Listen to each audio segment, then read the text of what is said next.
기상청은 요거 끝나고 할까요?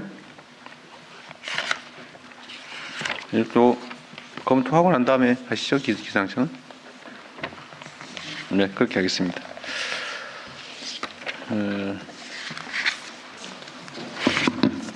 우선은 직매립 금지가 내년에 시행되는데 지금 걱정이 많잖아요. 네. 구체적인 대책은 뭐죠? 직매립을 금지하게 되면 대략 한 50만 톤 정도의 쓰레기 매립장으로 가야 될 게 있는데요. 그것을 이제 민간 소각장으로 전환해야 됩니다. 저희가 대응단을 합의를 하고 대응단을 만들어서 현재 검토를 하고 있는데요. 현재 7곳 정도가 약간의 문제가 있습니다만 거기도 내년 기초지방자치단체 66곳 중에 7곳이 내년 1월까지는 대책을 마련하는데 그 12월부터 1월 사이에도 다른 대책이 있어서 현재로는 무슨 큰 대란이 생길 것 같지는 않습니다. 저희가 민간 최선을 다해서 소각시설 관리하겠습니다. 민간 소각시설을 일단 이용한다. 그렇습니다. 장기적으로는요? 지금 현재 7곳의 각 지자체가 쓰레기 소각장을 추가로 건설하고 있는데요. 이게 한 8년에서 10년 걸리다 보니까 이거를 좀 압축하고 재정 지원도 좀 더 늘려줘서 그 기간 동안에 각 지자체가 자체 소각장을 만들어야 합니다. 그래서 그 기간을 좀 단축하면 이제 큰 문제는 없을 거라고 보고요. 다른 지방도 2030년까지는 직매립을 다 금지해야 돼서 전국적으로 혹시 문제가 있는지는 살펴보도록 하겠습니다. 경기도나 인천은 좀 모르겠는데 서울은 그러면 자체 소각시설은 거의 없어 보이는데. 서울에 4군데 소각장이 있고요. 현재 소각을 못하고 있는 데가 금천하고 은평입니다. 서울이 추가로 소각장을 지으려고 했던 것은 이걸 정비를 해야 되는데요. 그 정비하는 동안에 한 10만 톤 내외의 추가 소각을 해야 되는 일종의 약간 여유분이 필요해서 그거를 이제 마포에 추가로 지으려다가 마포 주민들이 반대해서 지금 멈춰 있는 상태입니다. 그럼 그거는 전부 다 서울 외곽으로 빼서 민간 소각 시설에 맡겨서 소각한다. 단기적으로는 그런 거예요? 지금은 이제 정비 기간 동안에 생기는 것은 일종의 예외 사항으로 해서 그것은 직매립을 받아주는 걸로 되어 있습니다. 가급적이면 민간을 활용하고요. 네. 예외적으로는 직매립을 하도록 되어 있어서 크게 문제는 없을 것 같습니다. 알겠습니다. 국민들이 많이 걱정하시는데 걱정 안 해도 되겠다 그 말이죠. 네.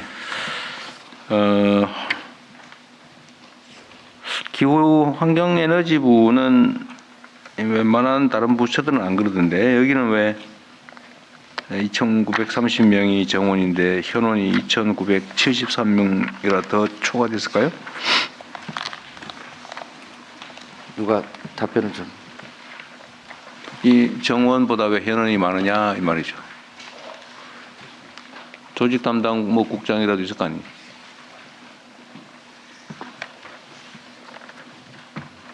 이 업무 담당 국장이 누구예요?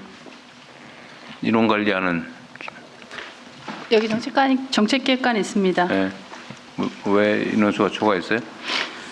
네, 사실 대통령님 자세하게 확인은 하지 못했지만요. 기본적으로 가지고 있는 인원 중에 긴급하게 필요한 것에 대해서 추가 고용한 것으로 이해하고 있습니다.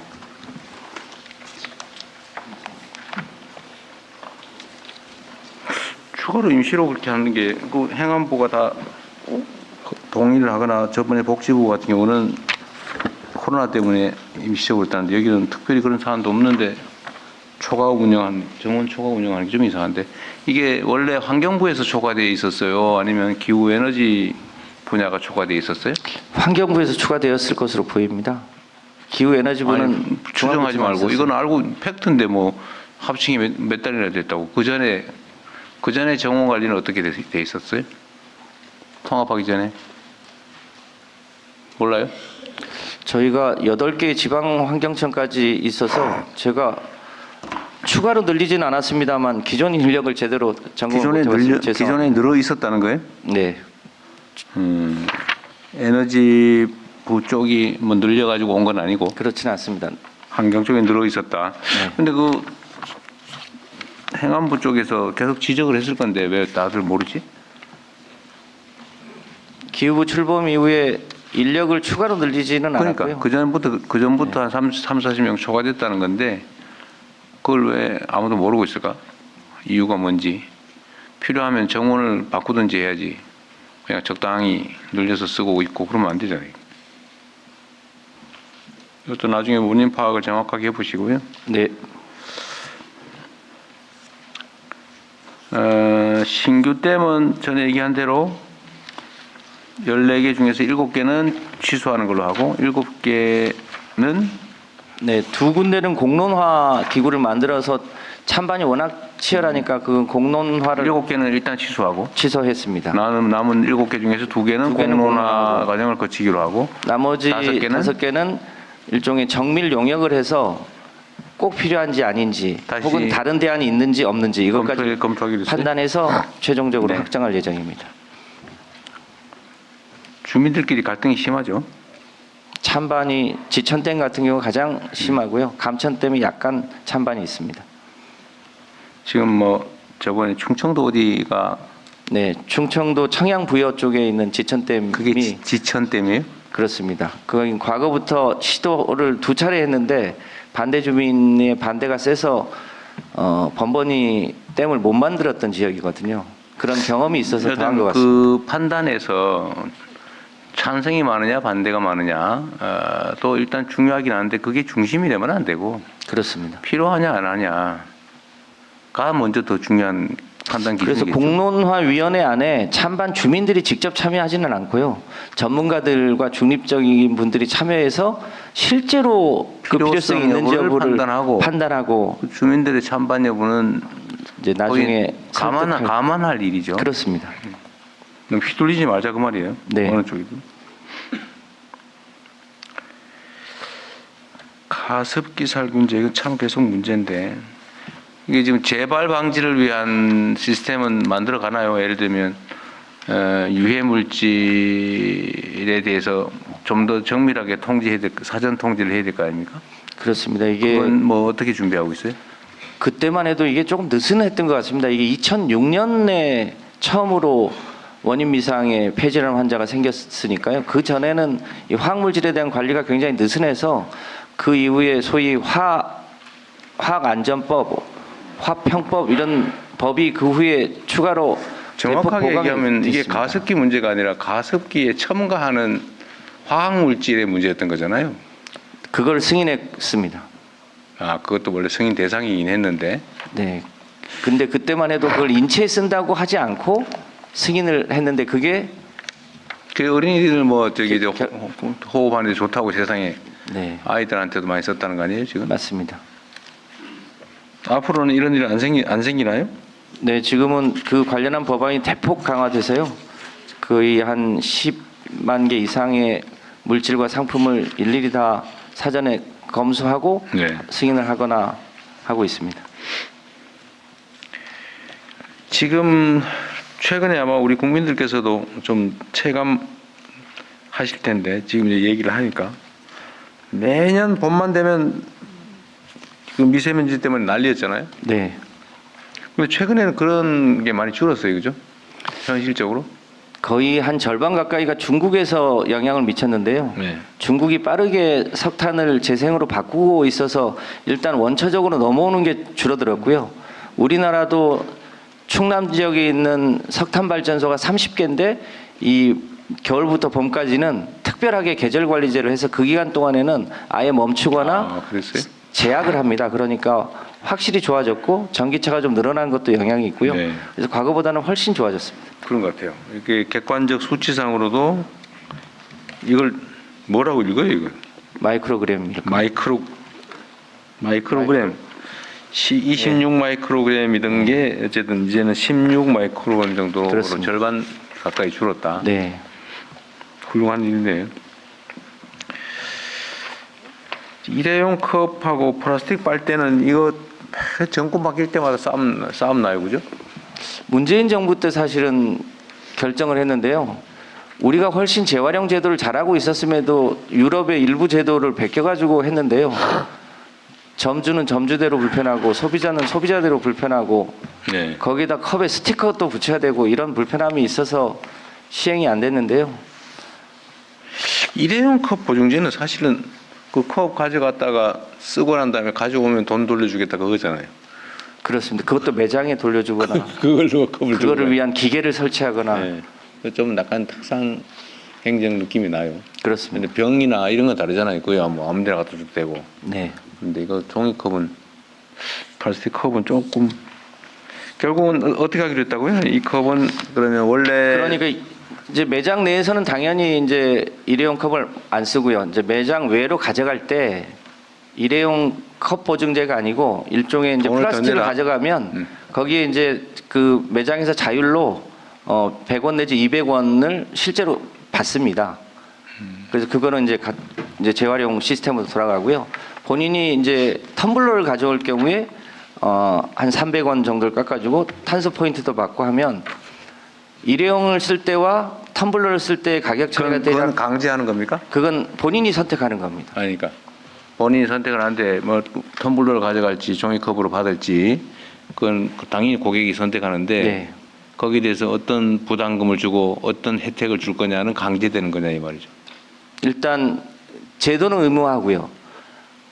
플라스틱 가격을 얼마를 받을지는 그 해당 점주나 그 업체에서 정할 수 있도록 하고 그러면은 영수증에 이제 플라스틱 컵 값이 150원이다, 200원이다 이게 찍히게 됩니다. 그럼 안 지키려면 10원씩 받도 10원씩 하면 되겠네요. 그냥. 최소 가격은 정할까 합니다. 그러니까 내가 네, 물어보는 생산 거예요. 단가 이상은 반영을 해야 된다고 생각합니다. 네, 가격도 강제할 거다 일정 금액. 그래서 가칭 컵을 따로 계산하는 방식으로 해서 컵 가격을 내재화하려고 합니다. 네, 얼마 정도인데 그게?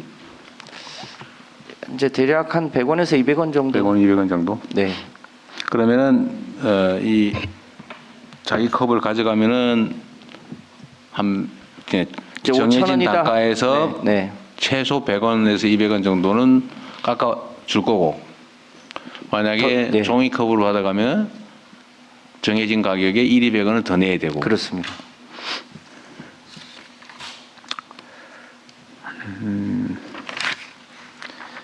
빨대는 어떻게 한다고요? 그동안은 이제 플라스틱 빨대를 금지한다 이렇게 되니까 종이 빨대 시대가 오는가 보다라고 해서 이제 종이 빨대 생산 공장들이 막 돌아갔는데요. 사실은 종이 빨대가 물을 먹는 거라 특수 코팅을 하지 않으면 그렇죠. 종이 빨대도 안 되는 거여서 사실은 종이 빨대가 환경에 미치는 양이 더 크다고 분석한 경우도 많아서 더 나쁘게 한다. 그렇습니다. 그래서 종이 빨대든 플라스틱 빨대든 원천적으로 매장 내에서는 안 쓰게 하되 꼭 필요한 사람들이 있을 수 있습니다. 그럼 어떻게 노약자라든지. 할까요? 어떻게 할까요? 그래서 그런 분들에게만 일시 지불하는 걸로 그렇게 할 예정입니다. 거기는 그냥 무료로. 네.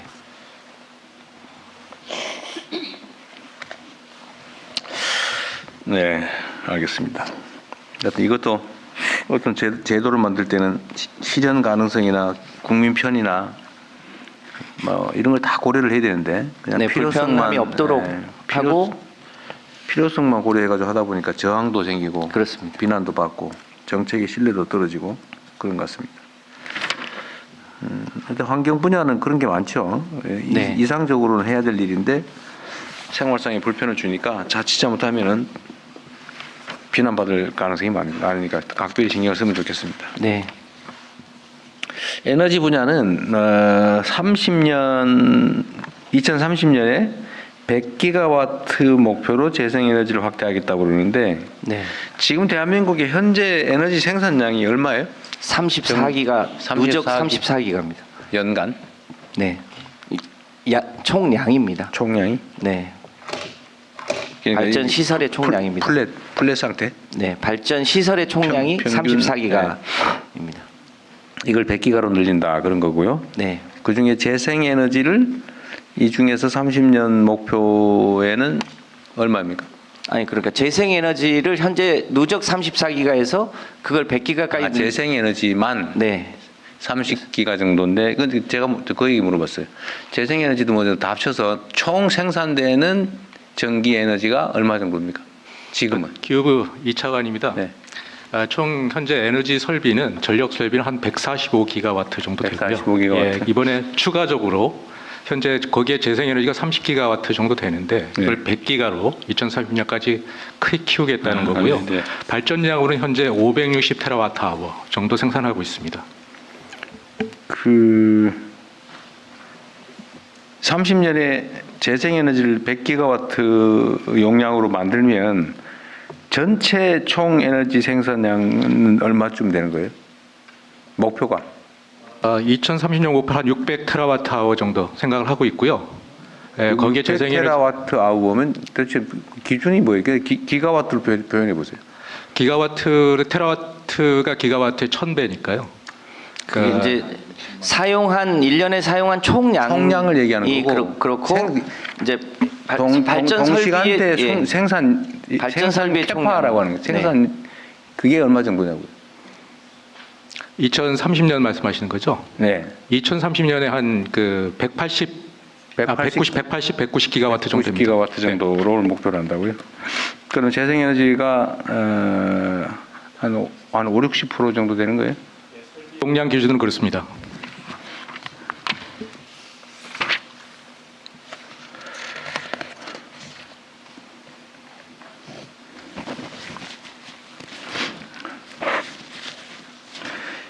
어, 11페이지에 가파도 사례가 있네요. 네. 가파도는 어디 있는 거예요?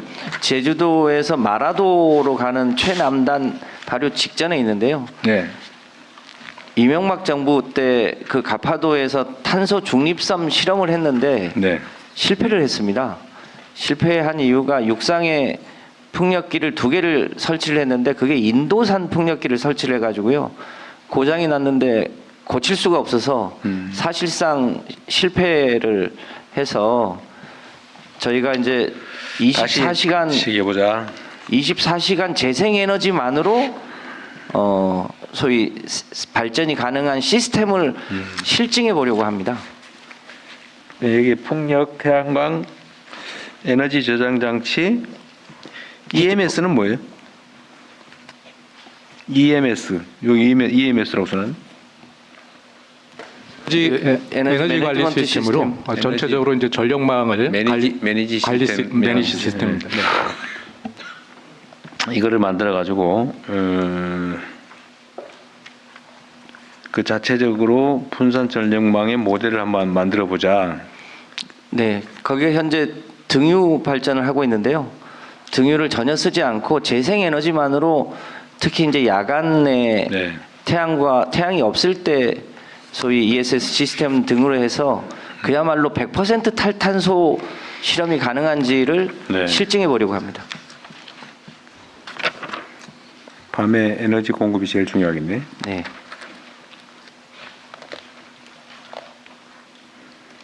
자, 허수 사업자 상시 점검은 어쨌든 계속 좀 하시고요. 이것도 미리 선점해놓고 알박기 한 경우 많다는 거 아닙니까? 네. 이미 5기가 정도를 발라냈고요. 그중에 2기가 정도는 추가 공급했습니다. 2기가는 추가 공급을 했다는 것은 전력 송전망을 추가 설치했다는 건가요? 5기가의 허수 사업자를 확인해서 그 5기가 중에 2기가를 지금 이제 새로운 추가로 네, 사업자에게 허가해줬다. 네. 배정했고 나머지도 그렇게 해나갈 예정입니다. 그다음에 약간 근본적인 질문인데 이 13페이지 맨 밑에 한번 보시면 풍력 발전, 해풍 풍력 발전은 330원, 육상 풍력 발전은 250원. 이 목표라는 거죠. 그 330원을 250원대 이하로 낮추겠다는 목표입니다. 250원 이하로 낮추는. 그럼 육풍은 현재 180원인데 150원으로 낮추고 이하로 낮추. 태양광은 150원을 100원쯤으로 낮추자. 지금 그러고 있는 것. 그게 목표다 그런 얘기인데 하여튼 여기에 보면 낮추더라도 해상 풍력 발전은 250원 킬로와트당 250원이다 그 말이잖아요, 그죠? 그렇습니다. 여전히 현재 330원인데요. 근데 태양광은 100원인데 뭐 원자력은 뭐 한 50원이라는 거고 65원, 65원. 70원 정도입니다. 그러면은 왜 해상 풍력 발전을 하는 거예요? 해상 풍력이 바람의 질이나 양이 좋습니다. 대량으로 생산할 수 있고요. 그 대량으로 생산한 게 250원이라는 거죠. 그렇습니다. 근데 다른 250원짜리를 왜 생산해야 되냐 그 말이죠. 다른 나라들도 이게 3기가 정도를 넘으면 대폭 가격이 낮춰지는데요. 저희는 현재 0.3기가 수준이라 330원입니다. 그래서 그것을 저희도 대폭 확대하면 이제 근본적으로 200원대 이하로 또 낮출 수 있을 거라고 판단하는데요. 조금은 시간이 걸릴 거라고 생각합니다. 조금 이상한데? 이게 지금 30년까지 목표잖아요. 네. 이거는 당연히 대규모 해상풍력 발전을 하는 걸 전제로 한 것일 것 같은데 그때 최선을 다해도 250원이고 그때는 태양광은 한 100원쯤 되게 하겠다는데 그럼 태양광에다 집중 투자를 하지 왜 해상풍력이 하느냐? 밤에 생산이 가능해서 그래요? 태양광하고는 약간 이제 궁합 제가 말씀드리겠습니다. 그 이제 해상풍력이 저희 나라가 하부 기자재나 또 당황하셨나 봐. 저희 나라 아니고 네, 우리나라 하부 기자재도 있고요. 저 타워도 있고 네. 여러 가지 면에서 이 전력 분야의 해상풍력이 갖는 산업적 기여도가 있습니다. 그리고 장기적으로는 훨씬 싸질 텐데요. 해상풍력이 말은 요란했는데 실제로 뚜껑을 열어보니까 그동안 진행된 게 거의 없었습니다. 그래서 이제부터 발동을 걸면 2030년에 대략 한 3기가에서 잘해야 5기가 수준밖에 못 갑니다. 산업 발전 지원을 위해서 돈이 좀 비싸더라도 투자하자 그 말이에요? 지금은 그렇고요. 그 3기가에서 5기가를 넘어가는 시점이면 200원 아래로도 내려갈 수 있을 거라고 판단합니다. 200원 아래로 내려가도 문제잖아요. 지금 현재도 지금 170원, 80원? 전체적으로? 네, 지금 태양광은 100원 이하로 떨어질 건데 나는 왜 해상풍력을 이렇게 열심히 매달려야 되는지 장기적으로 봤을 때 분명히 태양광보다 비싸다는 거 아니에요? 세월이 지나도. 현재는 그렇습니다. 아까 하실 얘기 있어 보이는데. 예, 재생에너지 정책관 보고 드리겠습니다. 그 장관님께서도 말씀하셨지만 우리나라는 그 조선산업이나 플랜트 산업의 경쟁력을 갖고 있기 때문에 이 해상풍력에도 향후에 경쟁력을 가질 수 있고 우리나라뿐만 아니라 전 세계적으로도 해상풍력이 늘어나고 있는 추세입니다. 육상풍력에서 해상풍력으로 제2의 그 조선 플랜트 산업으로 키울 수 있다는 장점이 있고요. 지금 현재는 저희가 3기가와트 정도밖에 깔지 못했기 때문에 지금 워낙 단가가 높은데 다른 나라들 한 3기가 넘어가면은 그 단가가 반 정도로 떨어지고요. 10기가 이상 설치되면 다른 나라들은 150원에도 하고 있습니다. 그래서 저희가 최종 목표는 150원 아래로 떨어뜨리는 게 목표입니다. 그게 언제쯤인데요? 2035년을 예상하고 있습니다. 35년? 네. 그래서 30년을 쓰다 보니까 250원 쓰는 거예요? 250원은 저희가 지금 현재 있는 그 프로젝트들, 진행되고 있는 프로젝트들을 다 계산해 봤을 때, 지금 프로젝트들은 이미 오랫동안 진행을 해왔기 때문에 그 단가가 그렇게 떨어지지는 않습니다. 2030년까지. 예, 그래서 250원 정도까지 가능할 것으로 보고 있습니다. 다른 나라들은 그러니까 크게는 육상풍력, 해상풍력, 태양광 지금 대체로 이런데 대규모로 예를 들면 북유럽은 해상풍력 발전을 대규모로 하잖아요. 네, 그렇습니다. 그런 데는 킬로와트당 생산원가가 얼마인데요? 영국 같은 데는 100원 아래로도 떨어진 적이 있고 최근에 그 인플레이션 때문에 조금 올라서 100원에서 150원 사이로 알고 있습니다. 그 영국보다 북유럽의 네덜란드 뭐 이런 쪽은 더 싸지 않나요? 영국, 네덜란드, 독일 비슷하게 단가는 비슷한 수준입니다. 그래? 네. 때로서는 영국이 생각보다 영국이 많이 하고 있습니다. 해상풍력이 가장 저렴하게 발전하고 있습니다. 제일 네. 싸요. 다만 이제 저희가 목표로 하는 게 2030년에 3.1기가와트로 저희가 깔지만 2035년 정도 되면 저희가 20기가 이상 하기 때문에 그 규모의 경제 효과가 좀 있어서 단가를 저희가 그때는 한 150원 정도까지 맞춰 보겠다라는 그런 목표를 갖고 있는 겁니다. 이게 기본적으로 항만도 설치해야 되고 이게 인프라 까는 사업이 일단 기본적으로 좀 돼야 되고 그리고 그 관련된 배도 만들어야 됩니다. 그래서 26년부터 29년까지 촘촘히 우리가 이걸 할 때 그런 정도 이제 시동이 걸리는 수준이기 때문에 그렇고요. 그리고 그걸 계속 가속하면 이제 한 35년 정도는 본격화한다는 취지의 보고입니다. 그때 되면은 현재 기준으로도 충분히 상업성이 있다. 남는다. 네, 그렇습니다. 한 25기가와트 정도면 비서님께서 말씀하셨던 것처럼 그 선박도 만들어야 되고요. 그다음에 항만도 개발을 해야 되고 케이블도 만들어야 되고 관련 산업이랑 인프라 부가가치가 엄청나게 생기는 거기 때문에 이게 규모 단위가 높아지면 많아지다 보면 그만큼 규모의 경제가 생겨서 비용 단가는 충분히 본격적으로 낼 수 있다고 생각합니다. 투자 과정이다 그 말이군요. 그다음에 이제 요금 체제 개편을 해야 된다. 14페이지에 그런 거 있는데 전기 요금 체제 개편 얘기죠. 산업용 개시별 요금 체제 개편. 주말 낮에는 요금을 깎아주고 평일 밤 시간에는 요금을 인상한다. 그렇게 얘기를 해놨는데 이게 난 용어가 좀 산업용 개시별 요금 체제 개편이 왜 이렇게 표현을 합니까? 예, 뭔 말이지? 현재 산업용 요금은 그 일반 주택용 요금은 이제 누진제라 그래 갖고요. 네. 일단 전기 사용량이 많아지면 이제 전기 그 요금을 좀 높이는 누진제를 갖고 있는데 산업용 요금은 계절별 또 여름이나 또 겨울 같은 데는 전기를 많이 소비를 하는 그런 시기고 또 시간대별로 낮 시간대에 전기 소비가 많기 때문에 전기 소비가 많은 시간, 계절에는 요금을 높이고요.